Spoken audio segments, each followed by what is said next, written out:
বিসমিল্লাহির রহমানির রহিম। আজকের আলোচনার বিষয় হচ্ছে, আমার এক মুসলিম ভাই মার খাচ্ছে আর আমরা চুপটি করে বসে আছি।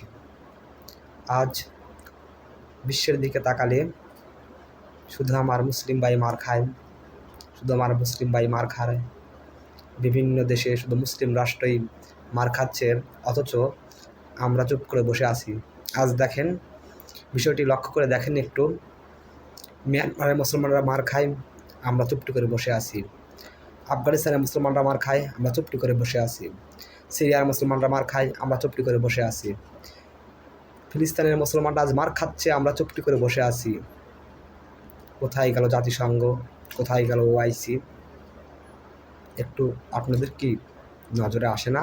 হে বিশ্বনেতারা, হে বিশ্বনেতার মুসলিমরা, আপনারা তো অর্থবিত্ত বহুত গুণে বাড়িয়েছেন। কই আমার ফিলিস্তিনের ভাইরা না খেয়ে থাকে, আপনাদের তো দেখা যায় না কেন ভাই? আজ আমার মুসলিম ভাই মার খাচ্ছে, ফিলিস্তিনের ভাষীরা আজ তাদের নিজ ভূমিকে হারাচ্ছে। যখন ইসরায়েল ফিলিস্তিনে আক্রমণ করে, তাদের মিত্ররা অস্ত্র দিয়ে, অর্থনৈতিক দিক দিয়ে, সব দিক দিয়ে তাদের সাহায্য করে। আজ অথচ আমরা বিত্তশালী মুসলিম কান্ট্রিগুলো চুপ করে দাঁড়িয়ে থাকি। তা কি আমাদের কাম্য? 57টি মুসলিম কান্ট্রি এছাড়াও বিভিন্ন মুসলিম কান্ট্রি অর্থনৈতিকভাবে প্রচণ্ড শক্তিশালী, অথচ দেখা তো যায় না যে আমার মুসলিম ভাইদের জন্য কোনো অর্থনৈতিকভাবে সাহায্য করছেন, সহযোগিতা করছেন। কেন ভাই? এভাবে চলতে থাকলে আজ আমি মার খাচ্ছি, কাল যে আপনি খাবেন না, তার কোনো গ্যারান্টি দিতে পারবেন? আমার তো মনে হয় না।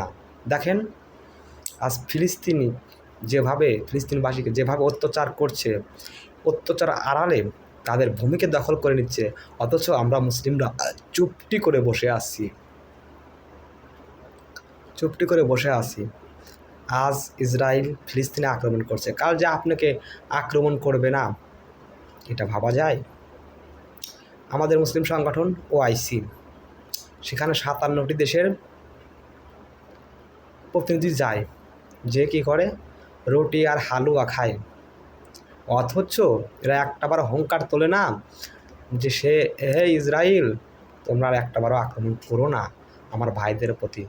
তোমরা একটাবার আক্রমণ করো, আমরা 57টি দেশ মিলে তোমাকে আক্রমণ করব।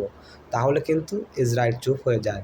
অথচ এমনও দেখা যায়, ইতিহাস সাক্ষী, আমার মুসলিম ভাইদের মারে আমার আর এক মুসলিম ভাই ইসরায়েলকে অর্থনৈতিক দিক দিয়ে, সব দিক দিয়ে সহযোগিতা করে। একটা কথা মনে রাখবেন, ওরা কখনো মুসলিমের বন্ধু হতে পারবে না, কেননা ওদের মূল টার্গেট হলো মুসলিম কীভাবে নিধন করা যায়। তাই সুতরাং ওদের সাথে হাত না মিলিয়ে মুসলিম 57 কান্ট্রি একযোগে একসাথে আওয়াজ তুলেন, তাহলে অবশ্যই ফিলিস্তিনের বাসীর পক্ষে দাঁড়ান, এদের পক্ষে কথা বলুন, তাহলে অবশ্যই দেখবেন জুলুমবাজ ইসরায়েলের পতন হবে আমার মনে হয়। তা না হলে আমাদের ধ্বংস অনিবার্য।